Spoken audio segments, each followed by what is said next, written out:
Hello and warm welcome. स्वागत है आप सभी का। मैं उमाकांत आनंद आप सभी का स्वागत एवं अभिनंदन करता हूं। आज की जो क्लास है, आज की क्लास बहुत इंपॉर्टेंट होने वाली है क्योंकि इसके अंदर हम लोग आपके लिए एक बहुत ही शानदार टॉपिक लेकर आए हैं। जो टॉपिक आप सबके लिए इंपॉर्टेंट है वो टॉपिक है आपका जनरल एंट्रीज का। चाहे आप किसी भी क्लास में क्यों ना हो, अगर आप कॉमर्स के स्टूडेंट हैं तो आपके पूरे कैरियर में, पूरी पढ़ाई के कैरियर के अंदर 9th क्लास से लगा के, चाहे वो यूजी हो या पीजी हो या किसी कंपटीशन के एग्जाम दे रहे हो, हर जगह आपको कहीं ना कहीं जनरल एंट्रीज के क्वेश्चंस मिलते हैं। और जनरल एंट्री का कंसेप्ट ऐसा है, जब आप बड़ी क्लासेस में चले जाते हैं तो ये कंसेप्ट भी आपके दिमाग से फिसलने लगते हैं। तो इन सब चीजों को एक बार फिर से बिल्डअप करना है और हम लोग शानदार तरीके से इस क्लास को आज समझने वाले हैं। देखिए, अगर हम इस क्लास की बात करें प्रायोरिटी की, तो ये क्लास जो है बेसिकली प्रिपेयर की गई है हमारे 11th स्टैंडर्ड के स्टूडेंट के लिए, वो चाहे यूपी बोर्ड के हो या सीबीएसई बोर्ड के हो या एससी बोर्ड के हो, उन सभी को ध्यान में रखते हुए क्लास को प्रिपेयर किया गया है। डिटेल्ड क्लास होगी, 15 मिनट की क्लास हम लोग नहीं करते हैं। हम लोग जो भी क्लास करते हैं वो लंबी क्लासेस होती हैं। कंसेप्ट बिल्डिंग पर हम लोग काम करते हैं, इसलिए हम डिटेल्ड में इस क्लास को आज डिस्कस करेंगे। जनरल एंट्री पर करीब हम आपको 5 लेक्चर्स प्रोवाइड करेंगे। आज के लेक्चर के अंदर हम लोग principles of double entry system उसको डिटेल के अंदर देखेंगे, क्लासिफिकेशन ऑफ अकाउंट्स को देखेंगे और करीब 2 ऐसे क्वेश्चंस जो आपके लिए बेसिक अंडरस्टैंडिंग को बिल्डअप करने के लिए इंपॉर्टेंट है, वो हम इस क्लास के अंदर डिस्कस करेंगे। जो भी हमारा कंसेप्ट होगा हम कोशिश करेंगे कि उसको डिटेल में आप तक पहुंचाया जाए, ताकि आपको चीजें ज्यादा दिनों तक आपके दिमाग में रहें, उन्हें आप एग्जाम तक इजीली ले जा पाए। तो चलिए आज की इस क्लास को स्टार्ट करते हैं। जैसा कि आप देख पा रहे हैं कि जनरल एंट्री का कंसेप्ट हम डिस्कस करेंगे। तो जनरल एंट्री के जब कंसेप्ट की हम बात करते हैं तो जनरल एंट्री में जो सबसे महत्वपूर्ण चीज है, सबसे इंपॉर्टेंट चीज है, वो है आपकी क्या, इसमें हम लोग एक चीज पढ़ते हैं जिसको हम बोलते हैं क्लासिफिकेशन ऑफ अकाउंट्स। क्या बोलते हैं इसे हम? Classification of accounts. अकाउंट्स का जो क्लासिफिकेशन है वो जनरल एंट्री के अंदर सबसे ज्यादा इंपॉर्टेंट है, क्योंकि जनरल एंट्री का जो पूरा कोर कंसेप्ट है वो क्लासिफिकेशन ऑफ अकाउंट के ऊपर ही बेस्ड है। और क्लासिफिकेशन जब हम लोग करते हैं तो जनरल अकाउंट्स का क्लासिफिकेशन बेसिक तौर पे होता है 2 पार्ट में। 2 पार्ट कौन कौन से? एक जिसे हम बोलते हैं पर्सनल अकाउंट और एक जिसे हम बोलते हैं इम्पर्सनल अकाउंट। एक जिसे हम बोलते हैं पर्सनल अकाउंट, एक जिसे हम बोलते हैं इम्पर्सनल अकाउंट। अब आप कह रहे होंगे कि यार इम्पर्सनल क्या होता है? हमने तो 3 प्रकार के अकाउंट पढ़े हैं, पर्सनल, रियल, नॉमिनल। तो बिल्कुल जो आपने पढ़ा है वही हम भी आपको बताने वाले हैं, क्योंकि कुछ ऐसी चीजें होती हैं जिसमें हम चाह के भी कुछ नया आपको नहीं बता सकते। जो चीज चलती है वही हमें भी बतानी है। तो देखिए, पर्सनल अकाउंट आपका, पर्सनल अकाउंट का तो पर्सनल अकाउंट ही है, लेकिन जो इम्पर्सनल अकाउंट है इस सेक्शन को फर्दर 2 पार्ट के अंदर डिवाइड किया गया है। 2 पार्ट इसके कौन कौन से हैं? एक जो आपके दिमाग में चल रहा था, रियल अकाउंट, और दूसरा जिसे हम बोलते हैं नॉमिनल अकाउंट। तो ठीक है ना, जो आप सोचते थे वही हमने कर दिया। यानी कि अकाउंट का क्लासिफिकेशन मेजर तौर पे जो है वो 3 पार्ट में है, personal account, real account, nominal account. लेकिन अगर आपसे कोई पूछे कि अकाउंट्स को हम ब्रॉडली 2 कैटेगरी में डिवाइड करना हो तो उसे आप क्या बोल सकते हैं? तो उसे आप बोल सकते हैं पर्सनल अकाउंट और इम्पर्सनल अकाउंट। और उसके बाद आप उसको अगर फर्दर डिवाइड करेंगे इम्पर्सनल को, तो बन जाएगा आपका रियल अकाउंट और नॉमिनल अकाउंट। तो बताइए क्या यहां तक की सारी बातें कंफर्म हो गई? यानी पर्सनल अकाउंट और इम्पर्सनल, इम्पर्सनल के 2 पार्ट हैं, रियल और नॉमिनल।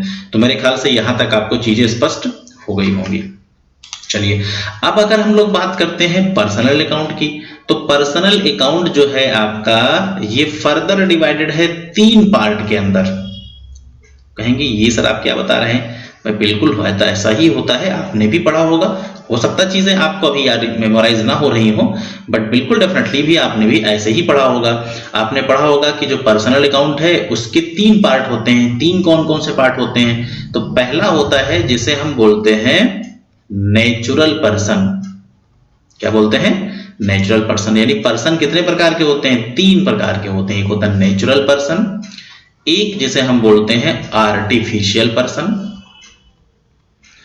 और एक जिसे हम बोलते हैं रिप्रेजेंटेटिव पर्सन। क्लियर है? नेचुरल पर्सन, आर्टिफिशियल पर्सन और एक होता है जिसे हम बोलते हैं रिप्रेजेंटेटिव पर्सन। मेरे ख्याल से इतनी बात आपको कंफर्म हो गई होंगी, यहां तक चीजें आपके लिए स्पष्ट होंगी। ठीक है, अब अगर इनको हम लोग डिटेल के अंदर देखें तो इनको भी हमें डिटेल के अंदर देखना है कि किसका क्या मतलब होता है, किसमें क्या चीज इंपॉर्टेंट है, किसमें किसको हम किस तरीके से हम आइडेंटिफाई करेंगे कौन किस पर्सन के अंदर आता है। तो आप लोग यहां तक बताइए क्या चीजें आपको समझ में आ गई, एक बार फटाफट से देखिएगा। अकाउंट क्लासिफिकेशन ऑफ अकाउंट्स में अकाउंट्स को हम कितने पार्ट में क्लासिफाई करते हैं, बेसिक तौर पे 2 पार्ट में, पर्सनल अकाउंट और इम्पर्सनल। इम्पर्सनल के 2 पार्ट होते हैं, रियल अकाउंट और नॉमिनल अकाउंट। फिर हमने देखा पर्सन को हम डिवाइड करते हैं कितने पार्ट में, 3 पार्ट में। कौन कौन से 3 पार्ट होते हैं, तो पहला जो पार्ट होता है आपका वो होता है नेचुरल पर्सन, दूसरा कौन सा होता है आर्टिफिशियल पर्सन, तीसरा कौन सा होता है रिप्रेजेंटेटिव पर्सन। क्या यहां तक चीजें स्पष्ट हैं? चलिए अब देखिए, अब हमें एक एक करके पढ़ना स्टार्ट करना है। तो हम सबसे पहले इसको बात करने वाले हैं किसकी, नेचुरल पर्सन की। देखिए नेचुरल पर्सन वो पर्सन होते हैं जिन पर्सन को नेचर ने क्रिएट किया है, यानी इसे आप समझने के लिए क्या लिख सकते हैं, क्रिएटेड बाय नेचर, जिसे आप क्या लिख सकते हैं, गॉड के द्वारा इन्हें, जिसे वो सारे लोग जिनकी उत्पत्ति भगवान के द्वारा, गॉड के द्वारा, नेचर के द्वारा की गई है, वो सब क्या होते हैं, नेचुरल पर्सन होते हैं। जैसे जो भी आपके ह्यूमन बीइंग्स हैं, यानी हम आप सब लोग कौन हैं, हम आप सब जो है वो नेचुरल पर्सन हैं, यानी जितने भी ह्यूमन बीइंग्स हैं वो सब कौन है, नेचुरल पर्सन है। एग्जाम्पल के लिए जैसे कि मान लीजिए suppose that mister Ram, mister George, mister X, mister Y, mister Z, all these are natural person. यहां तक चीजें क्लियर हैं आपको? ठीक है, अब बढ़ेंगे किस पे, आर्टिफिशियल पर्सन पे। तो आर्टिफिशियल पर्सन क्या होता, आर्टिफिशियल पर्सन को कौन क्रिएट करता है, ये क्रिएटेड होते हैं, क्रिएटेड बाय लॉ, यानी वो सारे के सारे बेसिकली पर्सन जिनको लॉ या लीगल एग्जिस्टेंस जिन्हें प्रोवाइड होता है, जिन्हें लीगली कुछ ना कुछ जिनका एग्जिस्टेंस होता है, किसी ना किसी सिस्टम के थ्रू क्रिएट किए जाते हैं, किसी न किसी लॉ के थ्रू क्रिएट किए जाते हैं, उन्हें हम बोलते हैं आर्टिफिशियल पर्सन। हमारे आपके जैसे एक्चुअली ह्यूमन बीइंग्स नहीं है, लेकिन इनका भी अपना एक लीगल एग्जिस्टेंस है, इनके पास भी अपने परपेचुअल राइट्स होते हैं। वो सारे लोग आते हैं, वो सारी चीजें किसके अंदर आती हैं, आर्टिफिशियल पर्सन पे। एग्जाम्पल के थ्रू अगर आप इसे समझना चाहें तो इसका एग्जाम्पल हो सकता है, जैसे जो भी आपकी कंपनीज होती हैं वो कंपनीज आर्टिफिशियल पर्सन है, जो भी आपके फर्म्स होती हैं वो आर्टिफिशियल पर्सन है, जो भी आपकी स्टैच्यूटरी ऑर्गेनाइजेशन होती हैं, स्टैच्यूटरी ऑर्गेनाइजेशन के अंदर वो सारी भी आपकी क्या है, आर्टिफिशियल पर्सन है। जैसे कि मान लीजिए आपकी यूनिवर्सिटीज हो गई, वो क्या है, आर्टिफिशियल पर्सन है, कॉलेजेस हो गए, आर्टिफिशियल पर्सन है। ठीक है, तो अब एक कोई भी फर्म, कंपनी, स्टैट्यूटरी ऑर्गेनाइजेशन या कोई ऑर्गेनाइजेशन, यूनिवर्सिटीज, कॉलेजेस, ये सारे के सारे कौन लोग हैं, आर्टिफिशियल पर्सन है। एक्चुअली हमारे आप जैसे पर्सन तो नहीं है ये, लेकिन इनका भी अपना एक लीगल एग्जिस्टेंस है। यानी जहां तक चीजें क्लियर है? ठीक है, अब बढ़ेंगे किस पे, नॉमिनल रिप्रेजेंटेटिव पर्सन में। तो रिप्रेजेंटेटिव पर्सन क्या होता है, रिप्रेजेंटेटिव पर्सन एक्चुअली में पर्सन नहीं है, लेकिन एक पर्सन के द्वारा कुछ ऐसे ट्रांजैक्शन या एक पर्सन के लिए कुछ ऐसे ट्रांजैक्शंस जो उस पर्सन को रिप्रेजेंट करने का काम करते हैं।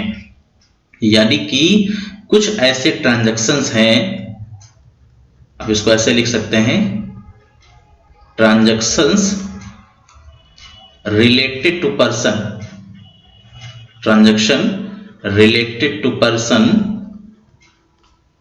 which represent the person, which represent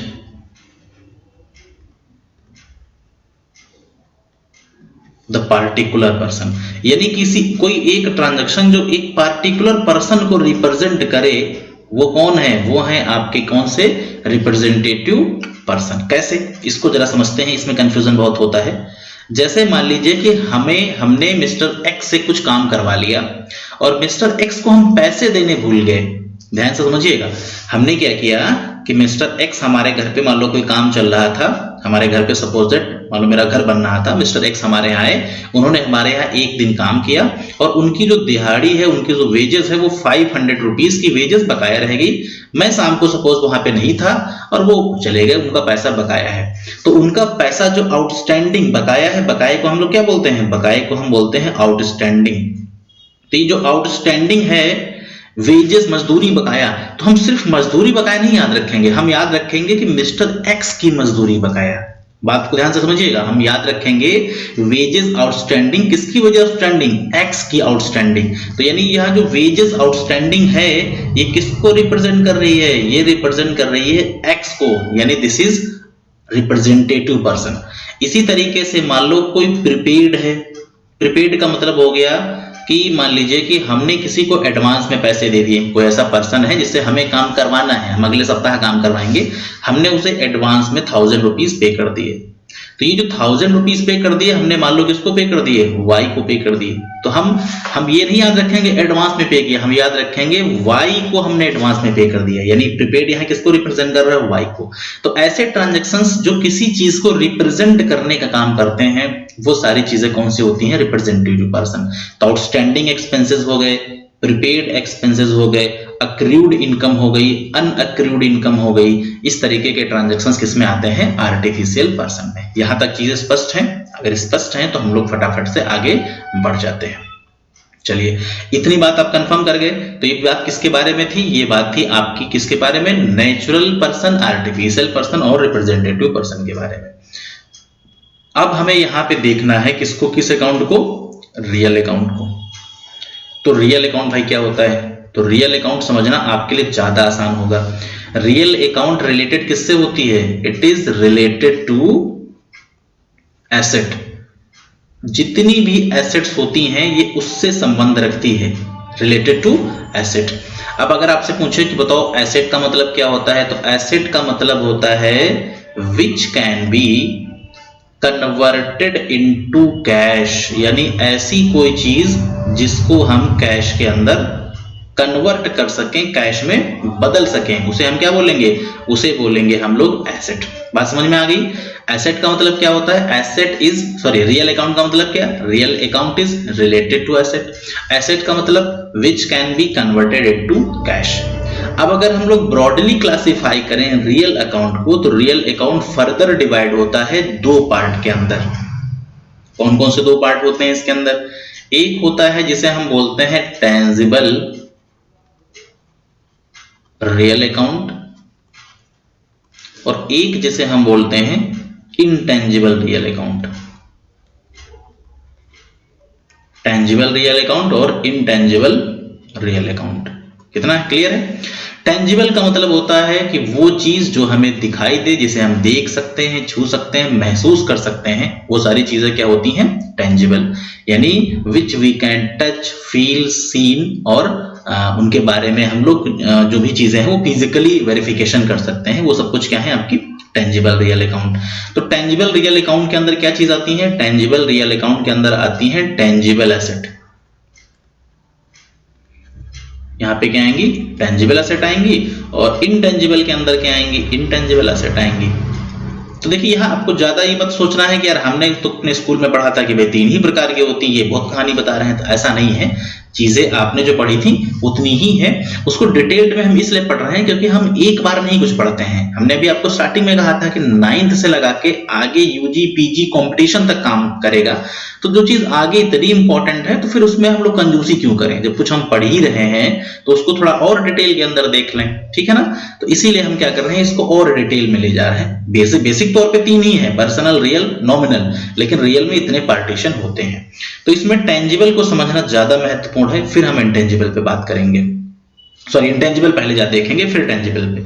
तो इंटेंजिबल का मतलब होता है जिसे हम ना ही तो देख सकते हैं, ना ही छू सकते हैं, ना ही महसूस कर सकते हैं। टेंजिबल को आप क्या कर सकते हैं, टेंजिबल को आप टच कर सकते हैं, फील कर सकते हैं, फिजिकली वेरीफाई कर सकते हैं, फिजिकली वेरीफाई कर सकते हैं, सीन कर सकते हैं।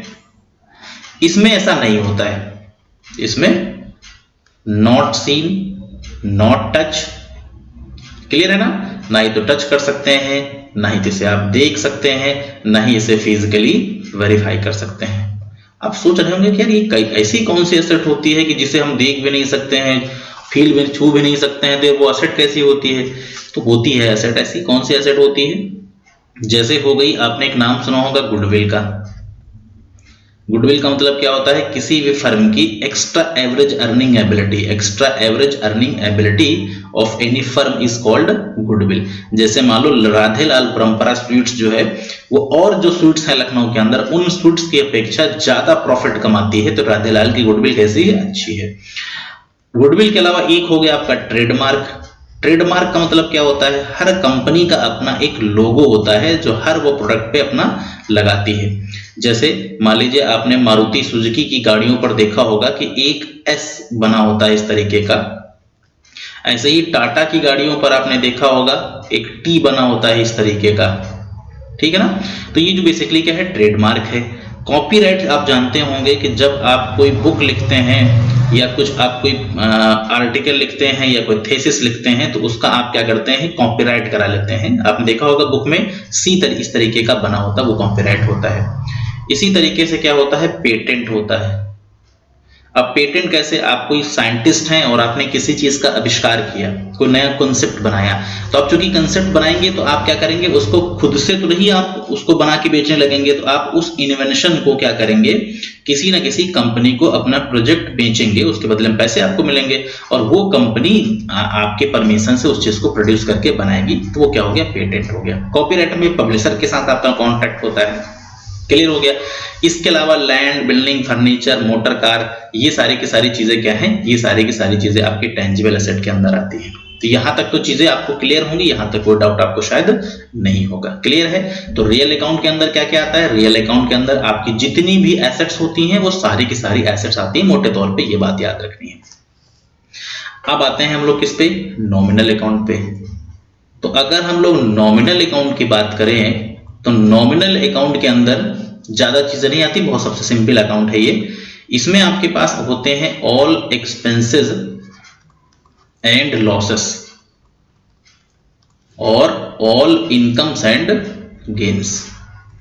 बस इतनी बात है, आप याद रखो। जितने भी आपके एक्सपेंसेस और लॉसेस होते हैं वो सब किस में आएंगे? नॉमिनल अकाउंट के अंदर। जितनी भी इनकम गेन्स होंगे वो सब किसके अंदर आएंगे? नॉमिनल अकाउंट के अंदर।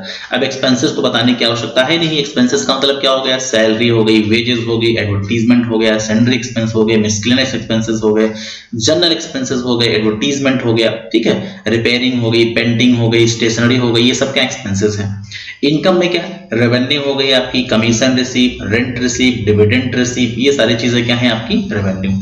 तो ये सारी चीजें आती हैं नॉमिनल के अंदर। इतनी बातें शायद आप कंफर्म कर गए होंगे। फटाफट से इनका एक रैपिड रिवीजन करते हैं 30 सेकंड के अंदर, और फिर आगे हम लोग फटाक से बढ़ जाएंगे। तो आपने पढ़ा कि classification accounts, classification of accounts कितने प्रकार का होता है? 2 प्रकार का। कौन सा? पर्सनल अकाउंट, दूसरा इम्पर्सनल। इम्पर्सनल के अंदर 2 अकाउंट होते हैं, रियल अकाउंट और नॉमिनल अकाउंट, ठीक है। पर्सनल अकाउंट के अंदर 3 अकाउंट होते हैं। कौन कौन से? नेचुरल पर्सन, आर्टिफिशियल पर्सन और रिप्रेजेंटेटिव पर्सन। उसके बाद आपने पढ़ा कि जो नेचुरल पर्सन होते हैं, नेचुरल पर्सन कौन से होते हैं? जिनका क्रिएशन गॉड के द्वारा किया जाता है, इस नेचर के द्वारा किया जाता है। यानी जितने भी ह्यूमन बींग्स हैं वो क्या है? Natural person. जैसे Ram, George, X, Y, Z, हम आप सारे लोग कौन है? Natural person. आर्टिफिशियल पर्सन वो पर्सन होते हैं जिनको लॉ के द्वारा क्रिएट किया जाता है, जिनका अपना लीगल एग्जिस्टेंस होता है, किसी न किसी सिस्टम के थ्रू उन्हें बनाया जाता है। जैसे कि कंपनी, एक firm, statutory organisation, university, colleges, companies, वो सब क्या है? Artificial person. रिप्रेजेंटेटिव के अंदर क्या होता है? कोई ऐसा ट्रांजैक्शन जो एक पर्सन से संबंधित है, पर्सन से रिलेटेड है, और उस पर्सन को रिप्रेजेंट करने का काम करता है, उसे हम बोलते हैं रिप्रेजेंटेटिव पर्सन। जैसे मान लो एक्स के ऊपर सैलरी, एक्स को 500 रुपीज वेजेस पे करनी थी, एक्स से काम कराया, उनको पैसे देने थे, तो एक्स के ऊपर क्या है? आउटस्टैंडिंग है। तो आउटस्टैंडिंग जब आप याद रखोगे तो एक्स को याद रखोगे, तो जो आउटस्टैंडिंग है वो एक्स को रिप्रेजेंट कर रहा है, इसलिए आउटस्टैंडिंग एक्सपेंस क्या है? रिप्रेजेंटेटिव। ऐसे प्रीपेड किसी को अपने एडवांस में पैसे दे दिए, काम आप उससे बाद में करवाएंगे, तो आप प्रीपेड वाला जब याद रखोगे तो आप उस वाई को याद रखोगे, यानी वाई को आपने उधार पैसे एक्स्ट्रा एडवांस पैसे दिए काम कराने के लिए। तो outstanding expenses, prepaid expenses, accrued income, unaccrued income, ये सारे ट्रांजैक्शन कैसे हैं, रिप्रेजेंटेटिव पर्सनल। अब आएंगे किस पे, रियल अकाउंट पे। आपने पढ़ा रियल अकाउंट। रियल अकाउंट किससे रिलेटेड है, एसेट से रिलेटेड है। एसेट का मतलब क्या होता है, विच can be converted into cash. Asset के दो पार्ट होते हैं, एक टेंजिबल एसेट, जो रियल अकाउंट है उसको दो पार्ट होते हैं, एक होता है टेंजिबल रियल अकाउंट, दूसरा होता है intangible real account. Tangible real account के अंदर टेंजिबल एसेट आती हैं, इनटेंजिबल में इनटेंजिबल एसेट्स आती हैं, ठीक है। इनटेंजिबल एसेट के अंदर कितनी एसेट्स होती हैं, आमतौर पे 4-5 हम लोग पढ़ते हैं, कौन कौन सी, गुडविल। गुडविल का मतलब क्या, extra average earning ability.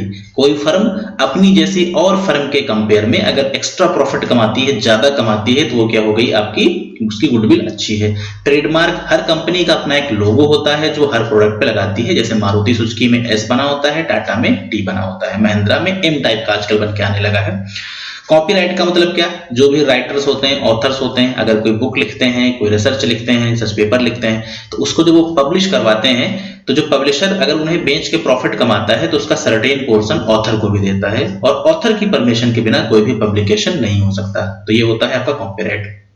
Patent क्या है, अगर आप साइंटिस्ट हैं, कुछ इन्वेंट करेंगे, तो आप खुद से तो बना के बेचना नहीं चालू कर देंगे, आप क्या करेंगे, उस प्रोजेक्ट को, उस कंसेप्ट को किसी को सेल करेंगे, उसके बदले में आपको पैसे मिलेंगे, और वो बंदा आपकी परमिशन से चीजों को सेल करेगा। टेंजिबल के बारे में जानते हैं, इसे हम क्या कर सकते हैं, टेंजिबल को आप देख सकते हैं, छू सकते हैं, महसूस कर सकते हैं, फिजिकली वेरीफाई कर सकते हैं, जैसे land, building, motor car, furniture, ये सब क्या है, टेंजिबल एसेट्स हैं। फिर आपने पढ़ा नॉमिनल अकाउंट। नॉमिनल के अंदर क्या क्या चीजें आती हैं, ऑल एक्सपेंसेस एंड लॉसेस आते हैं, ऑल इनकम एंड गेन्स आती हैं। तो एक्सपेंसेस आपको मालूम है, जैसे wages, salary, general expenses, advertisement, prepaid, ये सारी चीजें क्या है आपकी नॉमिनल एक्सपेंसेस के अंदर, नॉमिनल के अंदर आती हैं सारी एक्सपेंसेस। इतनी बात आपको समझ में आ गई होगी। चलिए अब हम इसके अंदर एक बहुत ही महत्वपूर्ण चीज देखने जा रहे हैं, जिसका बेसब्री से आपको इंतजार भी होगा, क्योंकि यही आपको जनरल एंट्री बनाने में हेल्प करने वाला है। अब हम यहाँ पर पढ़ने वाले हैं गोल्डन रूल्स ऑफ अकाउंटिंग। क्या पढ़ने वाले हैं, गोल्डन रूल्स ऑफ अकाउंटिंग। आपसे ये सवाल आमतौर पे पूछा जाता है, मुझसे तो ये कई मर्तबा कई इंटरव्यू में पूछा गया। मैं एक बार 2014 में, मुझे याद है कि मैं जब MBA में था, तो एक पब्लिकेशन कंपनी है, मैं उसका नाम अभी नहीं ले रहा हूं आपके सामने, उस पब्लिकेशन में मैंने 6 मंथ तक काम किया। तो उस पब्लिकेशन का जब इंटरव्यू हुआ था मेरे कॉलेज कैंपस के अंदर, तो उन्होंने भी मुझसे पूछा गोल्डन रूल्स ऑफ अकाउंटिंग क्या होता है। अब आमतौर पर मेरे दिमाग में ये था कि मुझे पर्सनल रियल नॉमिनल के रूल्स मालूम थे, बट मुझे उस टाइम ये नहीं याद आ रहा था कि गोल्डन इसी को बोलते हैं, तो मैं थोड़ी देर के लिए इसे भूल गया। लेकिन जब उन्होंने थोड़ी सी हिंट दी तो मैं इसको पकड़ ले गया कि हाँ, गोल्डन रूल्स ऑफ अकाउंटिंग क्या होता है। तो golden rules of accounting basically क्या है, जो आपने तीनों अकाउंट्स पढ़े हैं, इनके लिए कौन कौन से रूल अप्लाई करते हैं। तो हम फटाफट से इन तीनों अकाउंट्स को नोट कर लेते हैं। पहला अकाउंट कौन सा पढ़ा था आपने, नॉमिनल अकाउंट पढ़ा था। पहला कौन सा पढ़ा था, नॉमिनल नहीं पढ़ा, पहले पढ़ा था आपने पर्सनल अकाउंट। दूसरा कौन सा पढ़ा था आपने, रियल अकाउंट। तीसरा कौन सा आपने पढ़ा था, नॉमिनल अकाउंट। तो चीजें तो आपको देखिए याद हो गई, फटाफट से आपको याद भी आ गया। अब हम देखेंगे इनके रूल क्या होते हैं। पर्सनल का बहुत अच्छा रूल है, बहुत बेसिक रूल है, सबको याद होगा। इसका होता है डेबिट द रिसीवर। दूसरा रूल क्या होता है, क्रेडिट द गिवर, यानी debit the receiver, credit the giver. Real का रूल क्या होता है, रियल का रूल होता है debit what comes in, debit what comes in. और इसका दूसरा रूल क्या होता है, क्रेडिट व्हाट गोज आउट। ये सब चीजें आपने बचपन में सीख ली थी 9th क्लास में।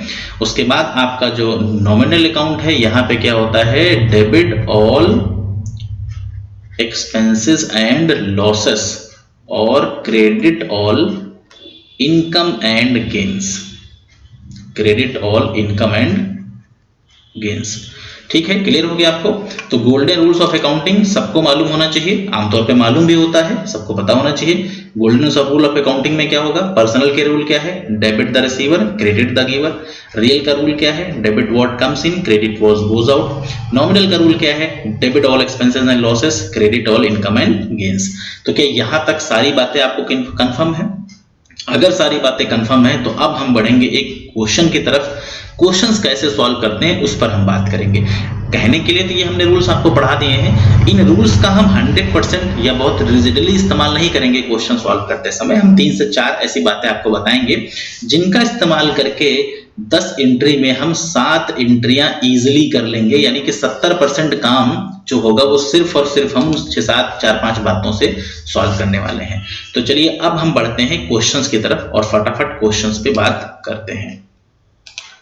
क्वेश्चंस की बात करें तो हमने एक बहुत बेसिक्स क्वेश्चंस आपके लिए ले रखा है जो आपको देखकर बड़ा आसान लग भी रहा होगा और आसान लगना भी चाहिए।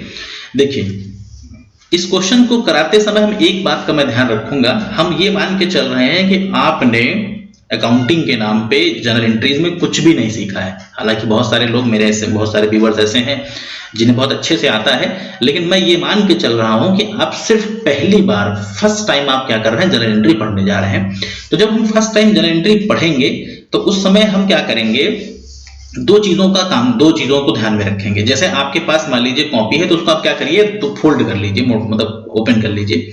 तो उसका जो लेफ्ट वाला पोर्शन होगा, यानी जो आपकी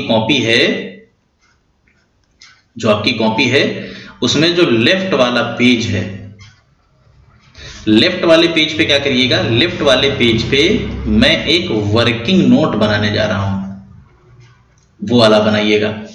और जो राइट वाला पेज है, राइट वाले पेज पे मैं क्या करूंगा, मैं डायरेक्टली आपको जर्नल बनवाऊंगा, वो आप बनाइएगा। क्लियर है ना ये चीज?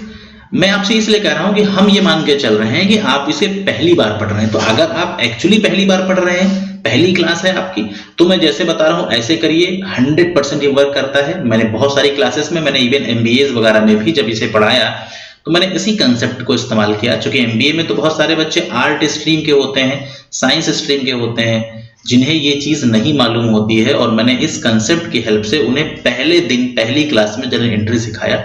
तो अगर आप पहली क्लास पढ़ रहे हैं तो ये फॉलो करिए, पहली नहीं कर रहे हैं तो आप इसे अवॉइड कर सकते हैं, वर्किंग नोट को डायरेक्टली करेंगे। ये काम भी हम हर बार नहीं करने वाले, सिर्फ हम लोग 2 क्वेश्चंस में, शुरुआत के हम जो 2 क्वेश्चंस पढ़ेंगे इस 5 लेक्चर सीरीज में, उसमें सिर्फ हम लोग इसको वर्किंग नोट को शामिल करेंगे, उसके बाद इसे भी हम शामिल नहीं करेंगे। इतनी बात क्लियर है? चलिए, तो हम क्या करते हैं, हमारे पास जो इतना बड़ा पेज नहीं है कि जिसमें हम लेफ्ट राइट ये सब कुछ बनाएं, तो हम सिंपल क्या कर रहे हैं, हम यहाँ पे एक काम कर रहे हैं कि हम पहले बनाते हैं यहाँ पे क्या, वर्किंग नोट, और नीचे हम लोग यहाँ पे जनरल एंट्रीज बनाएंगे। तो ये मैंने क्या बना लिया, वर्किंग नोट, और हर वर्किंग नोट के नीचे हम लोग क्या कर सकते हैं, जनरल एंट्री प्रिपेयर करते रहेंगे। तो इसका फॉर्मेट तो आप जानते ही होंगे। फॉर्मेट अगर हम लोग देखें तो आप नीचे इसका फॉर्मेट देख लीजिए। जैसे मान लीजिए इसका जो फॉर्मेट होता है जर्नल का, एक मिनट, जैसे इसका जो जर्नल का फॉर्मेट होता है, या तो यहीं पे मैं बता देता हूं, देखिए जो जर्नल का आपका फॉर्मेट होगा उसके अंदर हमें क्या करना है, इस तरीके की लाइनें खींचनी है, जिसमें पहला कॉलम आप सब जानते हैं किसका बनता है, डेट का बनता है। दूसरा कॉलम किसका बनता है, पार्टिकुलर्स का बनता है। तीसरा कॉलम किसका बनेगा, तीसरा बनेगा आपका LF का, और चौथा कॉलम किसका बनेगा, वो बनेगा आपका डेबिट अमाउंट का, और 5वां कॉलम जो बनेगा वो किसका बनेगा, क्रेडिट अमाउंट का। तो ये बात आप सबको मालूम है और ये बहुत अच्छी चीज है, पता होना भी चाहिए आपको। तो इनके नाम, चूंकि पहली क्लास है तो इसे हम नोट भी कर लेते हैं। आमतौर पे हम नाम नहीं यूज करते हैं, लेकिन फर्स्ट क्लास होने के नाते इसे हम लोग नोट कर लेंगे। तो ये पार्टिकुलर हो गया, date, particular, LF, debit amount, और ये क्रेडिट अमाउंट। क्लियर इतना? ठीक है। अब देखिए, अब क्या करेंगे अब यहाँ पे आप क्या करेंगे, जनरल एंट्री को पढ़ेंगे और उससे सॉल्व करने की कोशिश करेंगे। तो देखिए, जनरल एंट्री हमने आपके सामने यहाँ पे लिखी है। लिखा है कि Manohar Lal and sons started business with cash. Manohar Lal ने क्या किया कि 60,000 रुपए लगा के बिजनेस को स्टार्ट किया। ठीक है, ये ट्रांजैक्शन है। अब मैं आपको यहां पर कुछ ट्रिक्स बताने वाला हूं जिन्हें आपको याद रखना है। कुछ ट्रिक्स हैं जिनको हम डिट्टो कॉपी करेंगे। जैसे अगर कभी भी कैश आपके पास आए, यानी कैश, किसी ट्रांजैक्शन से कैश प्लस हो, तो आप उस ट्रांजैक्शन को डेबिट कर दो। कैश को मतलब डेबिट कर दो। अगर कैश, ये मैं जो यहाँ आगे लिख देता हूं, ये बात जो हम लिख रहे हैं किसके लिए, कैश के लिए। कैश अगर प्लस हो तो डेबिट और कैश अगर माइनस हो तो क्रेडिट। एक तो ये बात याद रखना है। दूसरी चीज, कभी भी कोई परचेज हो तो परचेज हमेशा कहां लिखना है आपको, डेबिट में लिखना है। और अगर कोई सेल हो आपका तो सेल कहां जाएगा, क्रेडिट में जाएगा। इसी तरीके से जो कैपिटल होगा आपका वो कहां जाएगा, क्रेडिट में जाएगा। तो आप पहले क्या करो, शुरुआत में पहली क्लास के हिसाब से 5 बातें मैं आपको बता रहा हूं, सिर्फ इनको याद रखो। जो गोल्डन रूल आपने पढ़ा है वो ठीक है, उसे भी हमें याद रखना, उसे हम इग्नोर नहीं कर रहे हैं, लेकिन हम शुरुआत में इन 5 बातों को याद रखेंगे और ये 5 बातें आपके लिए रामबाण का काम करेंगे। क्लियर है? देखिए, क्वेश्चन कहता है आपसे कि Manohar Lal and sons started business with cash. एक बात आपने पढ़ी होगी, आपको याद दिला देता हूं। आपने पढ़ा था प्रिंसिपल्स ऑफ अकाउंटिंग या concept and principles of accounting, जिसके अंदर आपने पढ़ा था सेपरेट लीगल एंटिटी। क्या पढ़ा था आपने? Separate legal entity. इसका मतलब यह होता है कि एक जो बिजनेस है और एक जो बिजनेसमैन है, ये दोनों एक दूसरे से क्या होते हैं, डिफरेंट होते हैं। यानी business and businessman both are different from each other. Businessman अपने लेन देन के लिए रिस्पॉन्सिबल होगा और बिजनेस अपने लेन देन के लिए रिस्पॉन्सिबल होगा। तो मनोहर लाल सन्स ने एक बिजनेस स्टार्ट किया है, तो मनोहर लाल सन्स ने स्टार्ट किया है, तो मनोहर लाल के पास से पैसे गए होंगे किसके पास, बिजनेस के पास। यानी मनोहर लाल के पास से पैसे किसके पास गए होंगे, बिजनेस के पास। ये पैसे यहां से उठे और किसके पास आ गए, बिजनेस में आ गए। तो बिजनेस में कैश आया है और हम एंट्री कहां कर रहे हैं, हम एंट्री कर रहे हैं किसमें, मनोहर लाल सन्स जो एक फर्म है उसमें। मनोहर लाल ने क्या किया, पैसे दिए किसको, मनोहर लाल सन्स को। मनोहर लाल कौन है, यहाँ पे ध्यान से समझिएगा। यहाँ पर इनका जो बिजनेस है इनका Manohar Lal and sons. Manohar Lal sons किसका क्या है, बिजनेस है। और बिजनेसमैन यहां कौन है, बिजनेसमैन है आपका मनोहर लाल। क्लियर है? तो मनोहर लाल सन्स में पैसे लगाए तब बिजनेस स्टार्ट हुआ। यानी बिजनेस के पॉइंट ऑफ व्यू से देखो तो बिजनेस में कैश क्या हुआ है, कैश आया है। और बिजनेस में अगर कैश आएगा तो कैश क्या होगा, प्लस होगा। तो अगर कैश प्लस होगा तो फिर कैश को हम कहां ले जाएंगे, डेबिट में ले जाएंगे। और फिर बचा क्या, जो कैश आया है वो किस फॉर्म में आया है, वो आया है कैपिटल के फॉर्म में। तो कैपिटल क्या होगा, क्रेडिट हो जाएगा। इसको हम लोग यहाँ वर्किंग नोट के थ्रू समझते हैं। ऊपर मैंने यहाँ पे लिख तो दिया है, बट हम नीचे इसको समझ लेते हैं।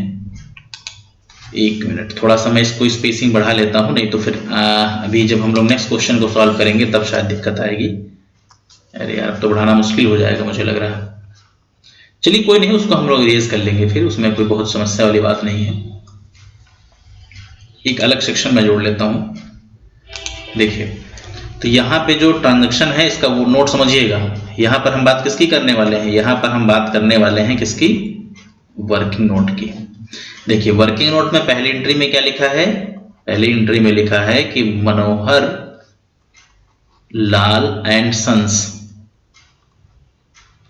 Started business with cash. ये लिखा है, इतनी बात क्लियर आपको। अगर इस ट्रांजैक्शन को आप 2 पार्ट में डिवाइड करें तो एक तो बिजनेस में कैश हो रहा है और एक बिजनेस में क्या चीज है, कैपिटल। कैश इसलिए क्योंकि कैश की बात करी गई और जो स्टार्टिंग में पैसा लगाते हैं उसे हम क्या बोलते हैं, उसे हम लोग बोलते हैं कैपिटल। तो कैश बिजनेस के अंदर आ रहा है, कैश बिजनेस में क्या हो रहा है, प्लस हो रहा है। तो कैश को क्या करोगे आप, डेबिट करोगे। और टेक्निकली अगर एक चीज डेबिट करोगे तो अगली क्या होगी, क्रेडिट होगी। और कैपिटल के बारे में आपने पढ़ा ही है कि कैपिटल कहां जाती है, क्रेडिट में जाती है। तो यहां जो ट्रांजैक्शन आपका बनेगा वो ट्रांजैक्शन क्या बनेगा, ट्रांजैक्शन आपका बनेगा cash account debit, cash account debit to capital account. नीचे लिखेंगे क्या आप, नीचे आप लिख सकते हैं being business started with cash. क्या इतनी बात आपको क्लियर है? सपोज ये अमाउंट आपका मान लो 60,000 रुपए दिया है क्वेश्चन में, ये 60,000 आपने यहाँ पे नोट कर लिया। क्लियर है, ये चीज आ गई आपको। ये पहला आपका ट्रांजैक्शन कंप्लीट हो गया। फिर लिखा है कि ये पहले मार्च को था, मार्च डेट पे डाल लीजिए आप, कोई दिक्कत नहीं इसमें। ये 1 मार्च है। अब आगे जो ट्रांजैक्शन करेंगे हम 2 मार्च को करेंगे, 2 मार्च डेट दे रखी है। लिखा है purchase furniture for cash for ₹10,000। Purchase furniture for cash for ₹10,000 है, ध्यान से देखिएगा, इसको जल्दबाजी नहीं करनी। Purchase furniture for cash for ₹10,000, furniture खरीदा आपने। अब हम लोग इसको तुरंत ले चलेंगे कहां पे, वर्किंग नोट पे, और वर्किंग नोट की मदद से इसे हम सीखने की कोशिश, समझने की कोशिश करेंगे। जल्दबाजी नहीं करनी, मैंने पहले भी कहा था, हमें स्पीड अभी जो रखनी है वो कछुए वाली रखनी है, खरगोश वाली नहीं। खरगोश तो ये फाइनली वो हारता ही है। तो यहां पे आपने क्या किया, यहां परचेज किया है फर्नीचर, परचेज फर्नीचर, और कैसे परचेज किया है, फॉर कैश।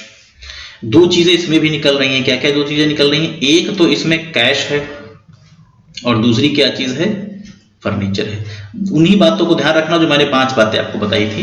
कैश हम देखेंगे कि हमारे पास प्लस होगा कि माइनस होगा। तो जब कुछ परचेज करोगे तो भैया कैश क्या होगा, कैश आपके पास से निकलेगा, जाएगा, और कोई चीज जाएगी तो कैश क्या होगा, कम। आपने एक रूल पढ़ा था, कहां पे रूल पढ़ाया था आपको, आप देख लीजिए, आपको दिखा देता हूं। ये देखिए, आपने अभी एक रूल पढ़ा था कि अगर कभी भी कैश आपके पास प्लस होगा तो डेबिट और कैश माइनस होगा तो क्रेडिट। तो आपके पास कैश क्या हो रहा है, माइनस हो रहा है। तो जब आपके पास से कैश माइनस हो रहा है तो इसका मतलब कैश कहां चला जाएगा, इसका मतलब है कि कैश कहां चला गया, क्रेडिट में। अब अगर कैश क्रेडिट में चला गया तो परचेज तो आपने ऑलरेडी पढ़ा हुआ था वहीं पे कि परचेज कहां जाता है, डेबिट में। और जब ट्रांजैक्शन इसका करेंगे हम, तो ट्रांजैक्शन करते समय हम क्या लिखेंगे, ट्रांजैक्शन करते समय हम लिखेंगे purchase account debit to cash account. हालांकि जो हम क्वेश्चन कर रहे हैं, अगर आप वापस इसको ध्यान से देखें तो क्वेश्चन में चूंकि यहाँ पे कहा गया था परचेज फर्नीचर, तो आमतौर पे हम लिखते हैं परचेज अकाउंट जब कुछ खरीदते हैं। लेकिन अगर जब हमने कुछ खरीदा उसका हमारे पास नाम भी दिया हो तो उस केस में हम एक काम क्या करेंगे, जब हमारे पास नाम दिया होगा तो उस नाम का हम इस्तेमाल करेंगे। यानी परचेज की जगह हमें क्या लिखना चाहिए, परचेज की जगह हमें लिखना चाहिए फर्नीचर। चूंकि हमने फर्नीचर खरीदा है तो हम क्या करेंगे, यहां लिख देंगे फर्नीचर। तो furniture account debit to cash account for the ₹10,000। बताइए ये बात क्लियर है। अब देखिए नेक्स्ट ट्रांजैक्शन, नेक्स्ट में कहा गया है कि परचेज गुड्स फॉर कैश। इस बार आपने गुड्स खरीदा है, तो गुड्स का कोई नाम नहीं लिखा है, गुड्स बहुत प्रकार का होता है। तो हम इस केस में क्या करेंगे, देखा जाए ट्रांजैक्शन तो सेम है, ट्रांजैक्शन सेम है, तो अगर उसी चीज को आप समझें तो यहाँ पे फर्नीचर खरीदा था आपने, यहाँ पे फर्नीचर खरीदा था, और यहाँ पर क्या परचेज किया है, यहाँ पर आपने परचेज किया है, गुड्स परचेज किया है। तो गुड्स तो कोई भी गुड्स हो सकता है, गुड्स का कोई नाम तो है नहीं, मेंशन नहीं है। तो सिंपल वही चीज ध्यान रखेंगे, एक तो आपके पास क्या आएगा, कैश आएगा, दूसरी क्या चीज आएगी, परचेज आएगा। यहां पर हमने फर्नीचर लिखा था, एक्चुअली मैंने वहां बाय मिस्टेक लिखा था, परचेज और कैश आएगा। परचेज करोगे कैश आपके पास है, माइनस होगा तो क्रेडिट, और परचेज कहां जाता है, डेबिट में जाता है। तो इसकी एंट्री क्या बनेगी, इसकी एंट्री सिंपल क्या बनाएंगे आप, इसकी एंट्री बनाएंगे purchase account debit to cash account, purchase account debit to cash account. बताइए क्या ये बात आपको समझ में आ रही है। मेरे ख्याल से ये बात आपको ठीक तरीके से समझ में आ रही होगी। इसमें अमाउंट जो लिखना है आपको वो 25,000 रुपए का लिखना है। तो आपने ये लिखा 25,000 रुपए का अमाउंट। आपको ये बताना है कि क्या ये बात आपको समझ में आ रही, कहीं कोई कंफ्यूजन आपको तो नहीं लग रहा है। तो मेक श्योर आपको कंफ्यूजन नहीं हो रहा होगा। अब देखेंगे एंट्री नंबर नेक्स्ट एंट्री है ब्रॉड गुड्स फ्रॉम कनिलेश लिखा है, वो नाम शायद गलत है, कमलेश होना चाहिए था। Brought goods from Kamlesh for ₹15,000। तो कमलेश से गुड्स खरीदा, ये एंट्री थोड़ी सी समझने वाली है, इसको मैं आपको यहां पे बताता हूं। देखिए जब खरीदने वाले ट्रांजैक्शन दो प्रकार से होते हैं, पहले तो यहां लिख लेते हैं परचेज गुड्स फ्रॉम कमलेश, 15,000 रुपए का खरीदा। एक बात ध्यान रखना, जितने भी हम ट्रांजैक्शन करेंगे खरीदने और बेचने वाले, वो दो प्रकार के होते हैं, एक तो क्रेडिट होते हैं, एक कैश। क्रेडिट का मतलब उधार, कैश का मतलब नकद। जब हम क्रेडिट ट्रांजैक्शन करते हैं तब हम किसी न किसी पर्सन का नेम याद रखते हैं। तो ये बात आप याद रखना कि अगर कभी क्वेश्चन में किसी का नेम दिया हो और उसमें कैश मेंशन ना हो, किसी क्वेश्चन में क्या हो, नेम दिया हो इस तरीके से बट कैश मेंशन ना हो, तो उस केस में आप ये समझ लेना कि ये ट्रांजैक्शन कैसा है, क्रेडिट है, उधार है। तो जब उधार ट्रांजैक्शन होगा तो कैश तो आएगा नहीं, फिर कैश कहाँ आएगा, कैश थोड़ी ना आएगा, उधार में कहाँ से कैश आ जाएगा, तो कैश नहीं आएगा। लेकिन फिर भी आप एंट्री कर लेंगे। मैंने बताया ना कि वो जो हमने रूल आपको बताया उसमें से 6 से 7 एंट्री बन जाएंगी, जो नहीं बनेगी उनके लिए हम बाकी अकाउंटिंग रूल इस्तेमाल करेंगे। यहां पर आप ध्यान रखो, जब किसी से उधार आप खरीदते हो तो उसे पेमेंट करना है आपको, तो उसे आप क्या करोगे, याद रखोगे। तो आप किसको याद रखोगे, कमलेश को याद रखोगे। और दूसरी क्या चीज है आपकी, परचेजेस, परचेज किया है आपने। क्लियर है, यहां तक कोई समस्या नहीं आनी चाहिए, क्योंकि समस्या जो है आपको दिक्कत क्रिएट करेगी और आप दिक्कत क्रिएट करने वाले लोगों में से नहीं है। आपको आसानी से चीजें स्पष्ट करनी है। तो परचेज, एक रूल आपने पढ़ा है कि परचेज इज ऑलवेज डेबिटेड। तो परचेज तो हो गया भैया डेबिट में। अब बचा कौन, से बचा कौन, कमलेश। कमलेश तो डायरेक्टली क्रेडिट में लिख सकते हो, बाकी आप समझना चाहो तो समझ के करो। भाई परचेज कमलेश, कमलेश कौन है, कमलेश है आपका पर्सनल अकाउंट का पार्ट है। कमलेश कौन है, पर्सनल अकाउंट के पार्ट है। पर्सनल अकाउंट में कौन है, ये नेचुरल पर्सन है। पर्सनल अकाउंट का रूल क्या है, debit the receiver, credit the giver. तो ये कौन है, गिवर है, रिसीवर है। तो कमलेश से परचेज किया, कमलेश तो कौन हो गया, कमलेश तुम्हारा हो गया गिवर। कमलेश ने तुमको गुड्स दिया है, तो इसको क्या करोगे, इसको करोगे क्रेडिट। तो देखिए बन गई बात आपकी, परचेज अकाउंट डेबिट, 2 में कौन आ जाएगा, कमलेश आ जाएंगे। अब फटाक से आप जाएंगे सवाल पे और फटाफट से नोट कर लेंगे। बताइए क्या चीजें आपको आसान लग रही हैं, तो बिल्कुल आसान लगनी चाहिए। एंट्री क्या बन गई, एंट्री बन गई परचेज अकाउंट डेबिट, 2 में कौन आ गए, आपके अपने कमलेश।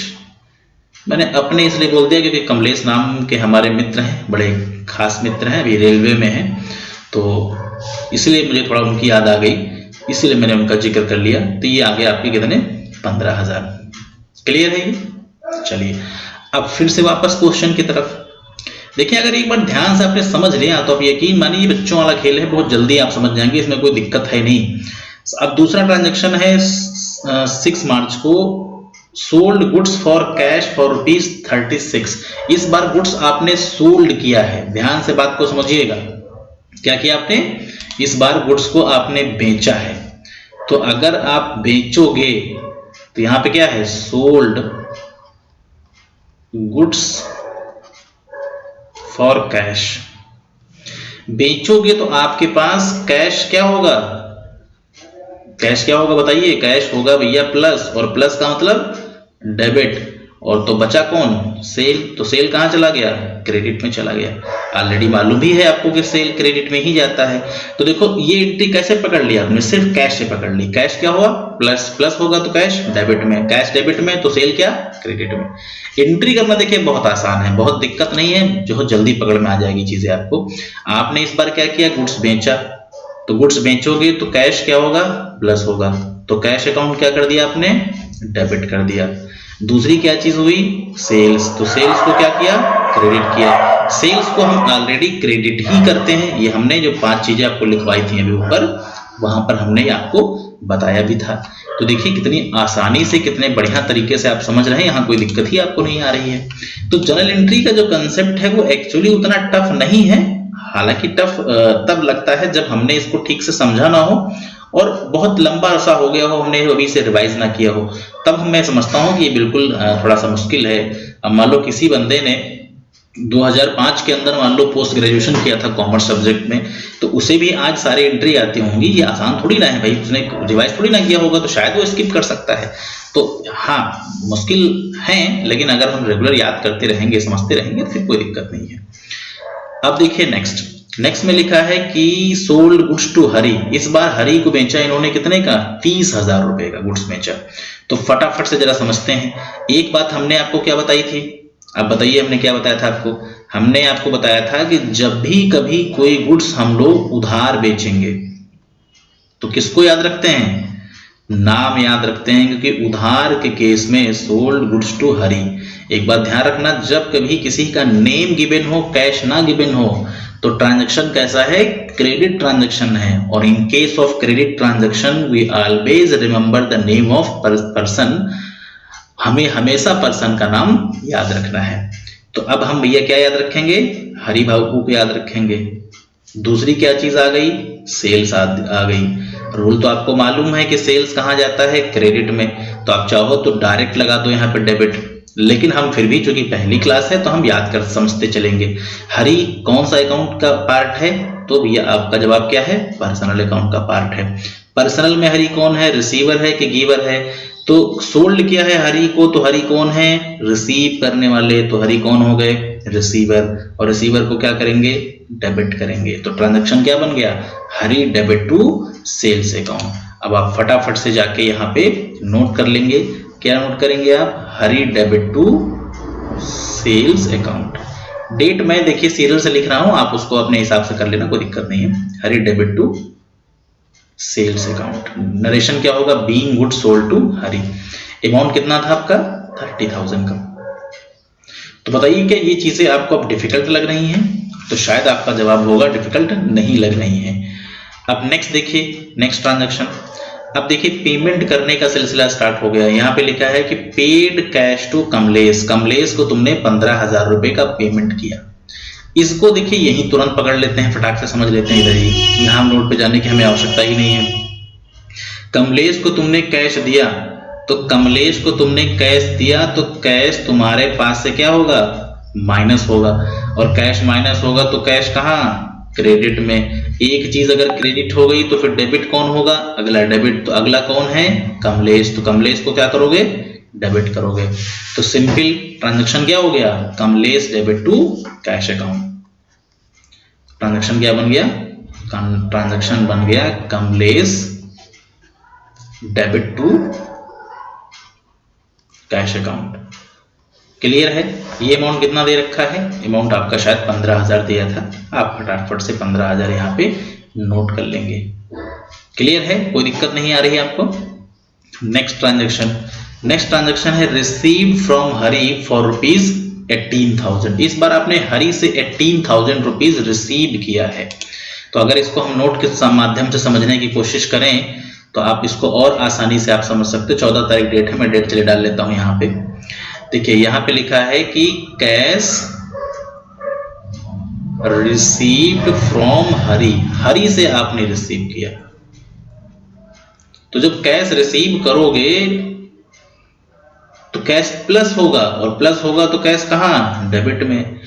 और फिर कौन बचा इस ट्रांजैक्शन के अंदर, दूसरा पार्ट क्या है, वो है हरी। तो हरी को क्या करोगे, क्रेडिट करोगे। बाकी आप वैसे देख लो, हरी कौन है, गिवर है, तो गिवर को क्या करते हैं, क्रेडिट करते हैं। तो एंट्री क्या बन जाएगी, cash account debit to, cash account debit to Hari बन जाएगी। क्लियर है। तो ट्रांजैक्शंस आपको उतने मुश्किल नहीं लग रहे होंगे जितने कि एक्चुअली देखने में लग रहे हैं। अगर आप ठीक से समझ रहे होंगे तो दिक्कत नहीं आएगी। यहाँ एंट्री बन गई आपकी कैश अकाउंट डेबिट, और टू में क्या हो गया, हरी हो गया। तो यहाँ पे हम कितना अमाउंट लिखेंगे, 18,000 रुपीज का हमें अमाउंट यहाँ पे नोट करना है। इतना क्लियर है आपको, कोई दिक्कत इसमें नहीं आ रही है। चलिए तो फटाफट से लाइनों को हम और आगे बढ़ा लेते हैं, क्योंकि ये पूरा क्वेश्चन हमें टेकल करना है, पूरा क्वेश्चन हैंडल करना है, तो इसलिए हम पूरी बातों को ध्यान में रखेंगे, कुछ भी स्किप करने का इरादा नहीं है। ऐसा हम लोग पढ़ेंगे कि दोबारा ये चैप्टर हमें पढ़ने की आवश्यकता ना पड़े। जल्दबाजी, इसलिए मैंने शुरुआत में कहा था कि जल्दबाजी हमें नहीं करनी, हमें जल्दी नहीं है किसी चीज की, हमें ट्रेन फिलहाल अभी नहीं पकड़नी है। फिर लिखा है परचेज गुड्स फ्रॉम सोहन। इस बार आपने किससे परचेज किया, सोहन से परचेज किया। सोहन से अगर आपने परचेज किया है तो ट्रांजैक्शन कैसा होगा, क्रेडिट ट्रांजैक्शन होगा। और क्रेडिट ट्रांजैक्शन होगा तो हम लोग क्या करेंगे, नेम को याद रखेंगे। तो यहाँ पे इसको नोट के थ्रू भी समझ लिया जाए, नोट के थ्रू भी इसे हम समझ सकते हैं। क्लियर है? तो यहाँ पे अगर आप देखें ट्रांजैक्शन, तो कैश अकाउंट डेबिट टू हरी होगा, तो कैश अकाउंट डेबिट टू हरी आपने यहाँ पे क्या किया, नोट कर लिया। अब बताइए कि यहाँ तक कोई दिक्कत आ रही है, तो शायद आपका जवाब होगा कि दिक्कत यहाँ तक कोई नहीं है आपको। अब आप देखेंगे तुरंत से फटाफट से नेक्स्ट एंट्री। नेक्स्ट एंट्री देखिए, नेक्स्ट एंट्री में आपके पास पूछा ये गया है कि goods purchase from Sohan for cash. देखिए उस बात का यहाँ जिक्र कर दिया है जिस बात पे हमने भी डिस्कशन किया था। इसको जरा ध्यान से समझिएगा, इसमें कंफ्यूजन आपको क्रिएट हो सकता है। यहाँ लिखा है कि goods purchase for cash from Sohan, यानी दो चीजें हैं इसमें, एक तो सोहन भी लिखा है और एक कैश भी लिखा हुआ है। तो इसको जरा डिटेल के अंदर समझा जाए, क्योंकि ऐसी एंट्री हमें कंफ्यूजन क्रिएट कर सकती हैं जब हम शुरुआती स्टेज में हों। तो यहाँ पे क्या लिखा है, एक मिनट, इसको हम सीरियल ऑर्डर ही लिख लेते हैं, 7 के बाद हम 8 ही लिख लेते हैं। डेट वैसे मैटर नहीं करती, कोई भी डेट आप यहाँ से अपने क्वेश्चन में जब करिएगा तब थोड़ा ध्यान रखिएगा। तो यहाँ पे क्या है, यहाँ पे है आपका goods purchase from Sohan for cash. Sohan से आपने गुड्स परचेज किए हैं कैश में, तो एक तो इसके अंदर आपके पास क्या रहेगा, कैश रहेगा, और एक क्या रहेगा, परचेज। अब आपके दिमाग में एक बात होगी कि सर आपने भी कहा था कि जब किसी का नेम दिया होगा तो ट्रांजैक्शन क्रेडिट होता है। मैंने दो बातें कही थी, मैंने कहा था नेम दिया होगा तो ट्रांजैक्शन क्रेडिट होगा, लेकिन नेम के साथ अगर कैश दिया होगा तो ट्रांजैक्शन फिर नगद, क्योंकि यहाँ तो साफ साफ लिखा है फॉर कैश।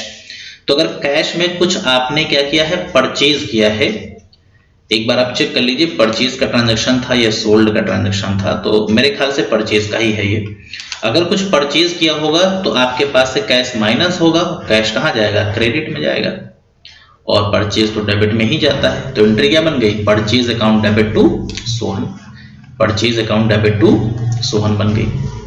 देखिए कोई समस्या नहीं आ रही है आपको, आप चीजें आसानी से समझ पा रहे हैं। तो purchase account debit to Sohan, अगर यहीं पे मान लीजिए, सॉरी कैश सोहन नहीं,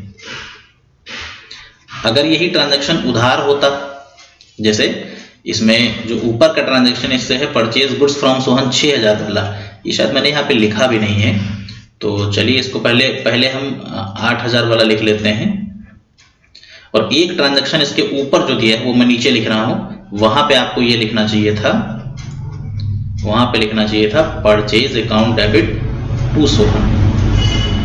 यहाँ सोहन किस लिए, क्योंकि यहाँ पे कैश ट्रांजैक्शन नहीं, यहाँ क्रेडिट है, डायरेक्टली क्वेश्चन बोल दिया गया क्रेडिट है, तो आपको क्या करना है, इसे क्रेडिट कंसीडर करना है। इतनी बात क्लियर हो गई। चलिए नेक्स्ट पे आते हैं।